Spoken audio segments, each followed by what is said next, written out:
Welcome, ladies and gentlemen, to episode 24 of Aussie Talks. In today's episode, we're going to be reviewing an absolute incredible test match from England and Australia, the Ashes, the first test. It's the one that sets the intent for the whole series, and if we have another one, if we have many more like this for the rest of the series, I think a lot of cricket fans are going to be happy to have it go down to the last few overs, to have it go down to the final day, 7 p.m, with all three results still on the table was absolutely incredible. You know, a lot of people in the eastern states would have liked the game to finish a lot earlier, considering we were all up to 4:30 a.m. Watching it, and it was all worth it in the end, despite the fact that a lot of us are still tired from those decisions. But let's hop into this first segment. I'm just going to be speaking about the storylines and a couple of players from what was arguably Australia's greatest ever test win. A victory celebrated by a nation.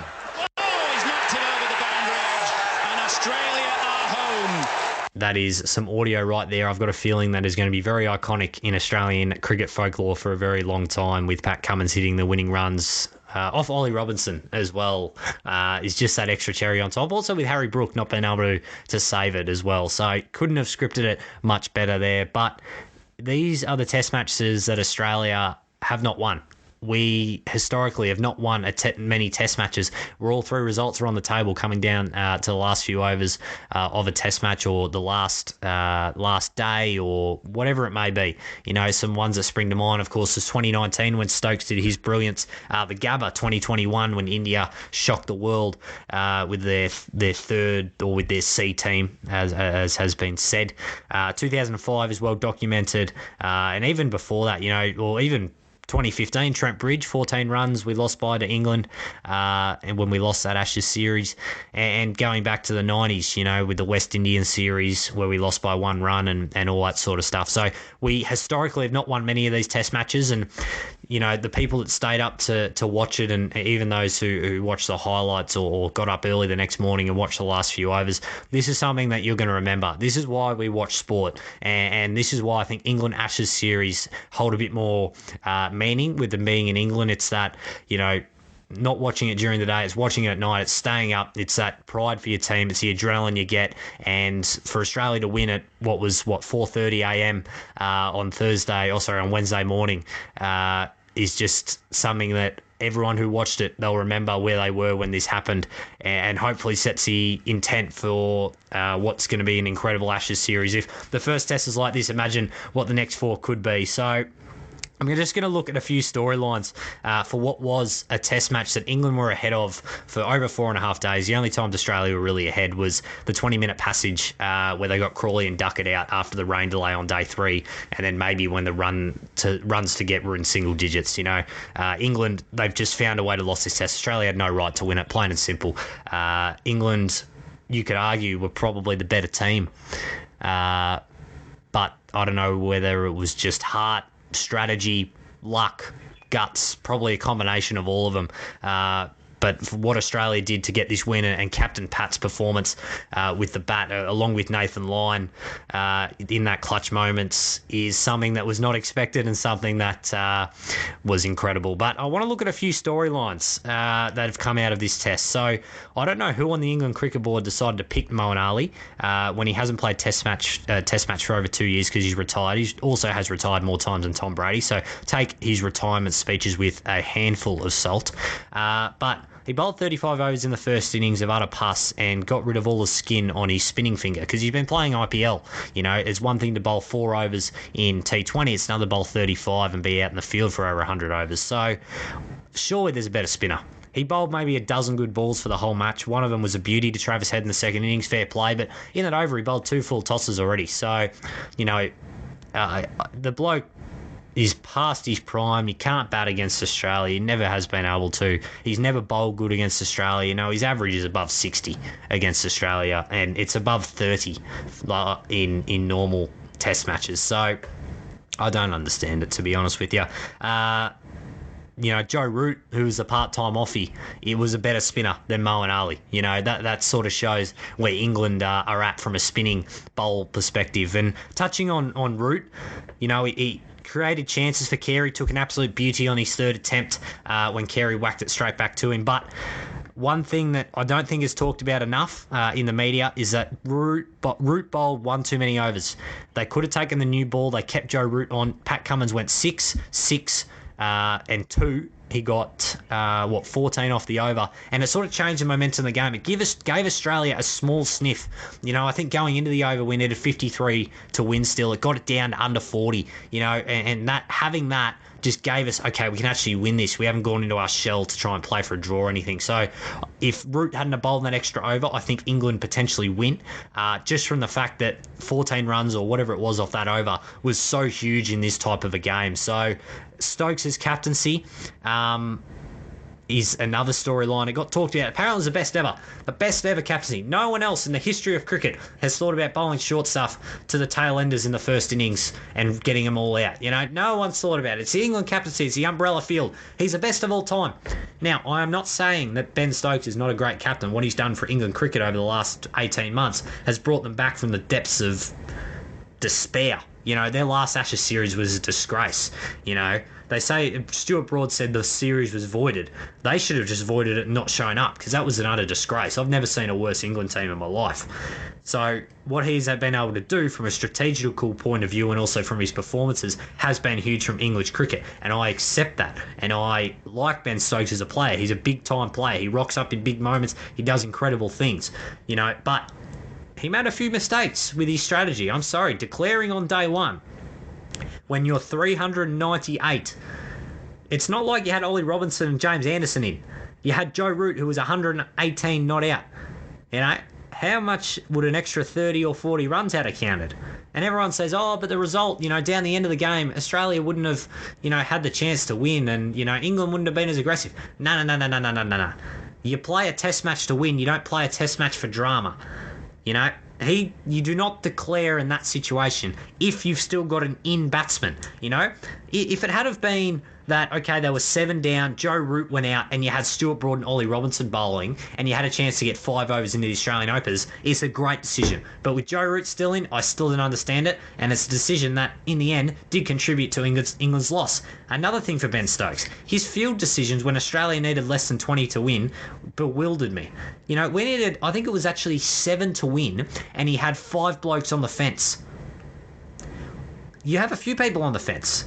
First of all, if they need 7 to win, you take them 3 metres, or maybe not 3 metres, you take them 8 to 10 metres off the fence to go, you know what, you want to be a hero? You can hit it over mid-wicket for 6. You can hit it over mid-on for 6. And if they hit it for 6, you can live with that. But his decisions with the field, if you want to go back and watch it, just didn't make sense.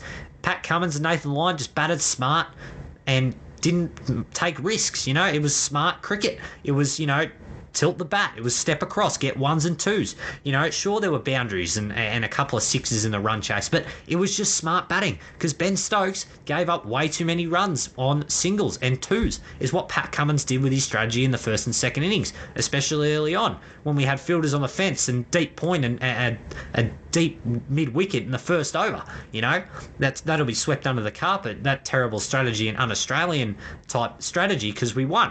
That's the beauty of sport. When you win, everything's going well. When you're losing, everything's going badly. But the fact is that Stokes' captaincy, in the end, his decision to declare and his field choices, also his bowling choices, did contribute to the loss. I am not saying that his decisions throughout the game contributed to the loss, but a few decisions he made towards the latter stages did contribute to the loss. So, in terms of his bowling decisions, now, his body's cooked, but I thought Ben Stokes was the best bowler on day 5. He bowled a 7-over spell. He went 1 for 9, bowled an absolute beauty of a slow ball to Usman Khawaja to get him out and really shift momentum back to England. And if he had have kept himself on, I think he may have ended the test match. He's that kind of guy. I know he dropped what would have been an unbelievable catch that would have probably iced the game. We still needed 37 to win. I'm not saying that Pat Cummins and Josh Hazlewood couldn't have done something even more incredible, but it would have made it so difficult. And he takes that catch,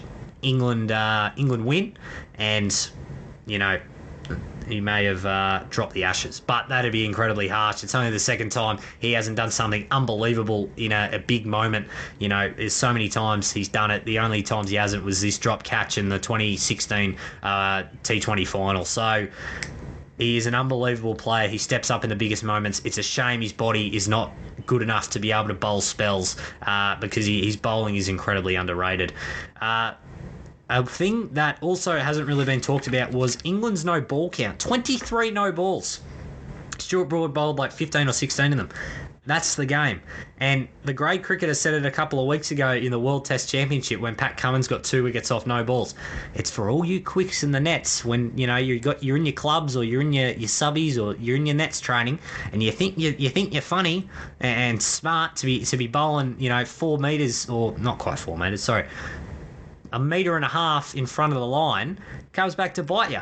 I can guarantee you in the pre Ashes nets that Stuart Broad would have been having, he would have been bowling no balls. And what happens? It's another contributing factor in their loss. Plain and simple. Ahead for 4.5 days, it's that small stuff there that can turn a match and change a match, and it did in that fact. Another thing on England, I know I'm speaking about a lot on England at the moment, but the fact is they were just on top for so long, and listening to it on Channel 9 or Gem as it was, which makes no sense. I don't know why it's not on the main Channel 9. The English commentators. I am very tempted for the next test to put my TV on mute and put on Triple M or SEN or ABC or 3AW or anything that's commentating the cricket. Because if I have to listen to one more word of Kevin Peterson's pus, I might throw my TV out the window. He was an incredible player, but there's a reason why he was in the locker room with some guys for like 10 years and they all hate him. He is so up himself about England and Bazball. Joe Root in the second innings. I'm not, you know what? I'm not even going to explain it. I'll play the audio right now. Ricky Ponting with an unbelievable Australian type comeback to Kevin Peterson's just pus coming out of his mouth. Brilliant this morning was Joe Root and how he just owned the game. He ran the game, he was pure quality, and he just owned that space. And just had all of this lot, we're just scratching their heads going, what do we do? Well, sort of. He's out now, he got 40. Let's move on. That's just a great Aussie comeback from an Aussie legend of punter, and he is one that is probably keeping me on not muting the TV because his analysis of the game from both sides is really good. But Kevin Peterson, man, Bazball. Oh, it's a reverse scoop shot. Holy crap. We still lost, but he did a reverse scoop shot. I just don't understand it, but that's another story. But I'd say the number one story outside of the result that has come out of this is Ollie Robinson. Now, the bloke who bowled off-spin deliveries last time round in Australia because his body was that cooked, which is one of the most embarrassing things I've ever seen on a cricket field. He bowls 115-kilometre pus. And if you bowl enough pus, at some point you're going to get a wicket. Cricket's like that. So he's bowling 115 clicks, and he gets Usman Khawaja out. Good ball. Pumped up, changed the momentum. Only problem, Uzi Khawaja made 141. You don't sledge him like he did. And if you do, you sledge him not with the words he used. Ollie Robinson is one of the only blokes in the history of cricket to be suspended for racist and misogynistic tweets. So that's all you've got to say on what a kind of an individual he is. And I'm sure he'd be great to have a beer with.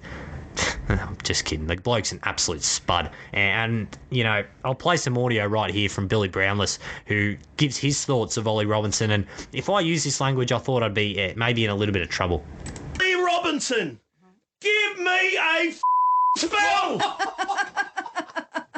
The bowls 128k throwdowns, Jim! Then he struts around like he's a great DK Lily! On top of that, he has the nerve to say, we've got 3 number 11s. This coming from a who averages 12, Jim! 12! So, yeah, that audio there is what happened on the rush hour on Triple M yesterday afternoon. So, clearly a very passionate Billy Brownless right there. And, yeah, he even had a crack at Johnny Bairstow as well for being a bit chubby. So, and that's rich coming from Billy Brownless as well. So, clearly Ollie Robinson has not got many Australian mates, and he probably doesn't have many English ones being a racist in what he has said in the past. I'm not someone who is going to use past behaviour as indication of future behaviour whatsoever, but the bloke's is just a spud of a bloke, plain and simple. And overtaking Stuart Broad. At least Stuart Broad has got some runs on the board, if you will, using that saying. He's got over 500 Test wickets. He's got something to his name. Ollie Robinson's got nothing to his name. He bowls 115 kilometre meds pretty much, and Harry Brook nearly bowls faster than him. And Harry Brook was bowling, a few overs here and there. He was going to be the difference to get the Australian batsman out, and that didn't happen either. But now I want to switch over to Australia, and anyone who stayed up to 4:30 a.m, enjoy this. Take it in, because we do not win Test matches like this. So I'm going to go through each Australian player. David Warner. Terrible shot in the first innings, got out, made a handy 36 in the second innings. Aussie, 141, spoke about him before. Incredible knock. Second innings, I'll be critical of this 65. It's handy, it worked, but to only add 30 runs in 2.5 hours of play on day 5, it was very slow. It was very negative. Didn't cost us in the end, but I just thought his mindset and look, England fielded well. He probably stopped a few fours, but it was very negative. His running between the wickets was slow as well. He didn't seem like he wanted to score and get it done as quickly. Like he said, it felt like he wanted to take it as long as possible, and it was sort of a negative way of thinking. So it'd be interesting to see how he plays that if we are in this situation again. Marnus, not a great test, and as Nick Palucci, if he's tuning into this podcast, he's very happy that Marnus only got 13, and I won't quote what he said on that one. Steve Smith, only 22 runs for the game. So Marnus and Smith combined for about 30 odd runs, and you still lost England. That's just hilarious. Travis Head, handy 50 in the first innings, 16 in the second innings. Like I said, copped a good one from Moeen Ali, which is a rare thing to get. Cameron Green, handy 38 in the first innings, 28 in the second innings, a soft dismissal, chopping on. I think it was Ollie Robinson. The spud actually got a wicket just because he's that damn slow.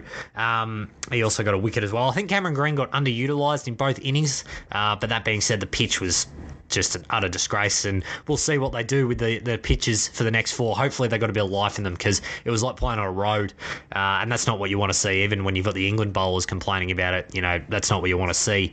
And it's one way to allow baseball to occur is make sure it does nothing off the wicket.